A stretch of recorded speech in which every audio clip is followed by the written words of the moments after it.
Hi, hello! Sa magandang umaga, tanghali, hapon, gabi sa inyong lahat. Saan man kayong panig ng mundo, saan man kayong panig ng Pilipinas, Luzon, Visayas at Mindanao, datnanawa kayo ng bidyong ito na nasa magandang kalusugan, walang sakit at karamdaman at masagana ang buhay. Tayo po muli itutunghay ng pagbasa para sa araw po ng Miyerkules, February 5, taong 2025. Hahanguin natin ang pagbasa sa Ebanghelyo ni San Marcos, Kabanata 6, mga talata 1 hanggang 6. Noong panahong iyon, si Jesus ay nagtungo sa sariling bayan kasama ang kanyang mga alagad. Pagdating ng araw ng pamamahinga, nagturo siya sa sinagoga. Nagtaka ang maraming nakarinig sa kanya at nagtanong, saan niya nakuha ang lahat ng iyan? Anong karunungang itong ipinagkaloob sa kanya? Paano siya nakagagawa ng mga kababalaghan? Hindi ba ito ang karpenterong anak ni Maria? At kapatid ni na Santiago at Jose, Judas at Simon? Dito nakatira ang kanyang mga kapatid na babae, hindi ba? At siya ayaw nilang kilanlin. Kaya sinabi ni Jesus sa kanila, ang propeta ay ginagalang ng lahat, liban lamang ng kanyang mga kababayan, mga kamag-anak at mga kasambahay. Hindi siya nakagawa ng anumang kababalaghan doon, maliban sa pagpapatong ng kanyang kamay sa ilang may sakit. Upang pagalingin ang mga ito, nagtaka siya sapagkat hindi sila sumampalataya. Nilibot ni Jesus sa mga nayon sa paligid upang magturo.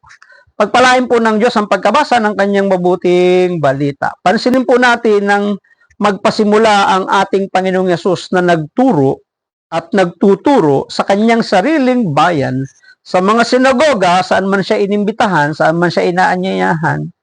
Marami silang pagtataka, marami silang pagtatanong. Saan kumuha ng karunungan ang taong ito? Saan galing ang kanyang kapangyarihan? O, di ba may mga ganun eh? Sino ang nagbigay sa kanya ng karunungan? Sino ang nagbigay sa kanya ng kapangyarihan? Hindi ba't kilala natin kung sino ang kanyang mga kapatid, mga lalaki at babae? Hindi ba't ang kanyang mga magulang ay si ganito, si ganyan? O, di ba? Kasama natin siyang lumaki. Bakit iba siya kaysa sa atin? Isang malaking pagtataka para sa kanila. Parang tayo din yun eh. Nung panahong kasama natin, ang mga taong ito, nung hindi pa tayo nakakilala kay Lord, tapos bigla kang nagbago. Dati naman, nagsisigarilyo ka, nagiinom ka, nagsusugal ka, nakikijamming ka sa kanila, tapos biglang lumihis ka, humiwalay, hindi na sumasang-ayon sa kanila. Malaking pagtataka yan, di ba? Minsan nga may pangahamak, may pang-aalipusta pa eh, may pangiinis pa eh. Nag-attend ka lang ng ganyang gawain, ganyan ka na, killjoy ka na. Di ba?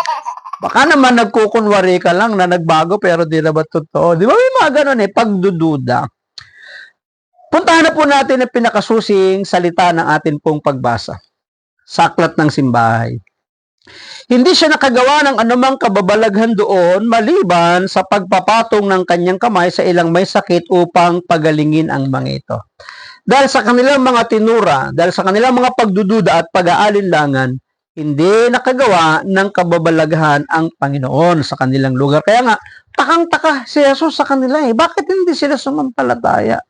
Bakit hindi sila nanalig sa Kanya? Kaya, imbis na yung biyayang taglay ng Panginoon ay sila ang makaranas, mag-benefits.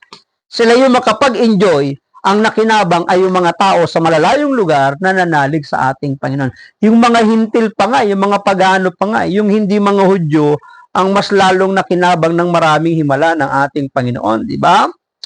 Makapangyarihan si Jesucristo at maaari niyang gawin ang anumang naisin niya sa kabila ng kawalan ng nararapat na tugon ng mga tao. Hindi naman talaga mapapasubalian ng Panginoon. Makapangyarihan siya sa kanyang pangangaral, makapangyarihan siya sa mga karamdaman, makapangyarihan siya sa mga kalikasan, dagat, napapatahimik niya, hangin, napapahinto niya, di ba? May kapangyarihan siya laban sa masamang espiritu, may kapangyarihan siya sa kamatayan. Kaya nga all-powerful eh.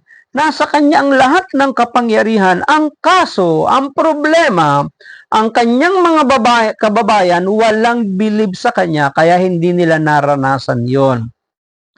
Pero hindi ninais ng Diyos na maging tagatanggap lang ang tao. Hindi robot ang ginawa ng Diyos na sunod-sunuran lang. Walang ka-challenge-challenge kung ganito lang ang sangkatauhan. Totoo nga naman.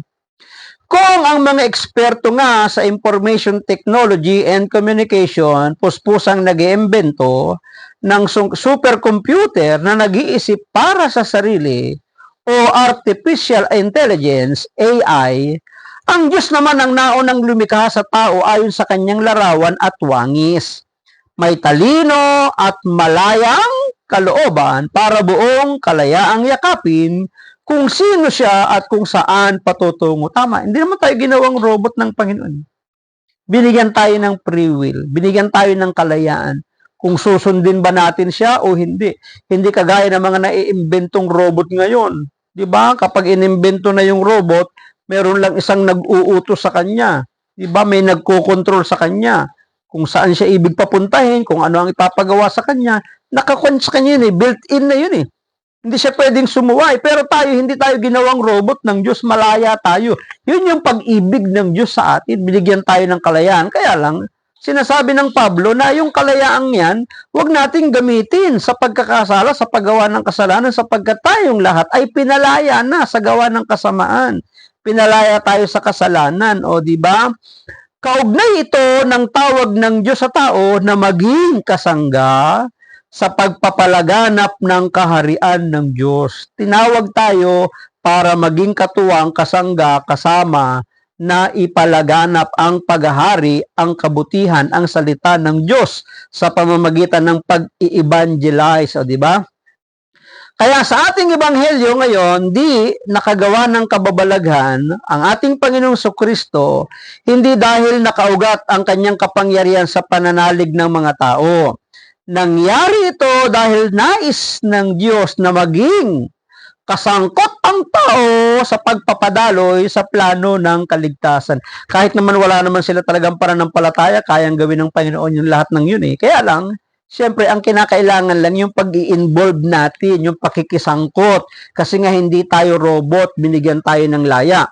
Dahil sa iyong kalayaan, dapat magkaroon ka ng pananampalataya at yung pananalig mong yon, doon magkakaroon ng kabuluhan, ng kasagutan, ng katugunan ng lahat ng ating mga panalangin. At matutupad at magaganap sa atin yung plano ng Diyos na ikaw ay pagalingin, pagpalain, palayain, diba? Kung ano man ang iyong mga hiling at panalangin sa ating Panginoon. Sa pamamagitan ng pananampalataya natin bilang katawan ni Kristo, dumadaloy ba ang pagkilos ng Diyos sa mundo? O yun, tanong, hamon na rin sa atin.